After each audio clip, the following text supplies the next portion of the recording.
culture is a simplification and a lie. It's the currency by which fools navigate the world. Smart people get beyond it, and you can choose when to do that.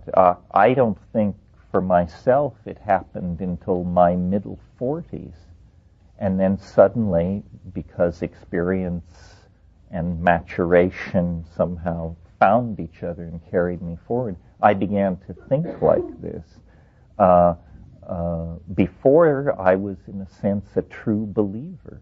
For all the psychedelic experiences and political activism and so forth and so on, I hadn't yet understood that culture was a vehicle that could only be ridden so far, and then beyond that lies the great and to be defined unknown of one's own individuality. And many people never get beyond the imposed neoteny of cultural conventionalism. As I said, it's insidious that in middle life, circumstances tend to deliver us money. Either our parents die or our professional activities finally pay off. And that money is usually the final nail in the coffin of ever evolving beyond cultural convention. Why should we? At last we've achieved the fruits of our labors, the good life, the comfortable dream. But it's the dream of anesthesia. You know, that feeling you feel is the gurney that's rolling you toward the tissue disposal ovens. Anyway, yeah, Mike.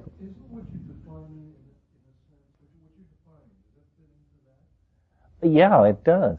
I mean, you're right that cool, then, if you aren't cool, you go to incredible lengths to achieve it by ersatz means, by buying $3,500 sunglasses and getting tattooed, and, you know, but it can't really be faked. But the whole engine of marketing is designed to make you think that it can be faked.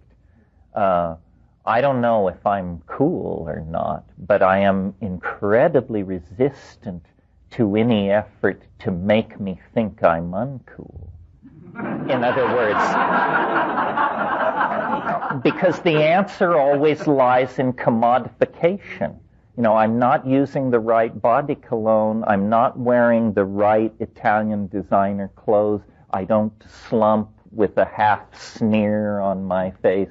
All of these things which are marketed as the accoutrements of cool. So you get a clueless culture aping cool, and of course real cool can't be commodified. That's what makes it so cool and so maddeningly distant from the uncool. As long as we're on this kind of tack, this morning I talked about the imagination and its friends, and you recall the list, and I won't refresh it, but I thought it would also be useful to talk about the enemies of the imagination. We've talked about culture as the enemy of imagination, and I think we've done enough of that. The other thing that I think is the enemy of the imagination, and this may seem paradoxical, and it may raise hackles, and it may bring controversy, but it has to be said. There's always been a strain of this in my thinking, in what I'm about to say, but my son pointed out to me that I needed to hammer this particular key harder. My son is sort of my surrogate in the culture. He goes out to the highways and byways and listens to the murmurings of the people and then tells me what's going on. And this brings us to the subject of relativism. I'd never quite heard it put this way until he put it to me this way. What is relativism? Relativism is the idea that your ideas are as good as anybody else's ideas, and all ideas are equal in worth because nobody can tell what's going on anyway. It's the live and let live, laid-back approach to doing intellectual heavy lifting. I'm a nihilist, you're a Nazi, you're a Christian, you're something else. Hey, no big deal. Let's just hoist a beer and party on. Well, I have to defer. It's a problem, especially in California, where this thing has gone from being a pathology to the defining mode of normalcy. But it allows stuff like Heaven's Gate. It allows Jonestown. Nobody ever said to those people, you're full of shit. Don't think like this. This will lead to catastrophe. Instead, people said, hey, cool. See you in the sky. And people say, well, but now this sounds like you're advocating acrimonious and emotionally painful judgment-making that will leave some of us disenfranchised from our belief in the space people or the presence of great Atlantis or something else that's very cherished. Yes. Yes. We have loosened our girdings sufficiently, folks. We are now open-minded enough. You don't want to become so open-minded that the wind can whistle between your ears. And there are logical razors and rules of evidence that can be brought to bear on any situation. So, for instance, our culture is awash in claims of all sorts. Religious claims, the 1,000 various religious offerings on the market, and then it moves over into medical claims, dietary claims, claims of superior sources of knowledge. I can read the Dead Sea Scrolls, you can't. She's talking to the space people, you can't. This guy is accessing past lives, you can't. There are all these whisperings and intimations of special connection and uniqueness. If you are passive in the face of this, I think your intellectual arteries will just fill up with mental cholesterol, and eventually you'll have the equivalent of a coronary thrombosis at the intellectual level.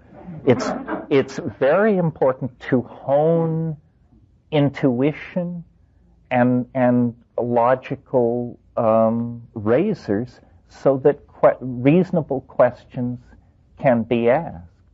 And it may break the mirrored surface of we're all in it together, the illusion of community maintained by nobody ever criticizing anybody else. But this nobody ever criticizing anybody else brings the intellectual enterprise and the refinement of human knowledge to a screeching halt. The way in which the intellectual enterprise moves forward is by being critiqued, analyzed, subjected to tests. And, you've all heard me knock science, and I have many bad things to say about science. It has to answer for some of its sins. But the great thing about science, and the thing which makes it unique in the history of human intellectual endeavors, is it is a human intellectual enterprise in which you get lots of credit for proving that you're wrong. Scientists really respect each other for proving that they are wrong. If you have a theory that you've defended for 15 years and then you publish a paper saying, I've been over it again, I've looked at the data again, and you know what, fellow colleagues, I botched it. I was wrong. They promote you for this. They say, this is the essence of intellectual honesty. We know you do good work because we see how you trashed your early accomplishments. Religion doesn't work like this. In the religious domain, you never admit you're wrong. You further elaborate the story to save whatever preposterous notion has been exposed, and you never deny, you never recant, you never go back. And so what you get is error, based on delusion, based on illusion, based on lie, based on half-truth, based on supposition, based on somebody thought it would be nice if. And it's no wonder that there's not a great deal of spiritual juice in that. So I think there are many things to be said about science, that it has relied on probability to too great an extent, and so forth and so on. These are technical issues, but in our personal lives, it's a wonderful thing to take as a model. Always seek the simplest explanation. This is called the principle of parsimony, otherwise known as Occam's razor. Sounds very fancy. All it means is always prefer the simplest explanation. Try the simplest explanation first. If it fails, complicate it as little as you have to go to the next level. But we live in a culture where the simplest explanation is never accepted. Somebody sees a light in the sky. Immediately, it's a UFO invasion. The possibility that it was a meteorite, a piece of aircraft in trouble, something like this, is not entertained. And so consequently, people's intellectual lives become incredibly baroque, but unanchored in the world of observation and reasonable discourse. And God knows the world is so tricky that without rules and razors, you are as lambs led to the slaughter. And I'm speaking of the world as we have always found it. Add on to that the world based on techniques of mass psychology, advertising, political propaganda, image manipulation. There are many forces that seek to victimize us. And the only way through this is rational analysis of what is being presented. It amazes me that this is considered a radical position. I mean, this is what used to be called a good liberal education. And then somewhere after the 60s, when the government decided that universal public education only created mobs milling in the streets calling for human rights, education ceased to serve the goal of producing an informed citizenry, and instead we took an authoritarian model. The purpose of education is to produce unquestioning consumers with an alcoholic obsession for work. And so it is. But as people who may have had one foot in this system at one point and another foot in it at another, I think it behooves us to be alarmed and to attempt to recapture our souls, essentially, from the nets of a propaganda, market management, commodity obsession, money fetishism, these various extremely infective memes that are spread everywhere.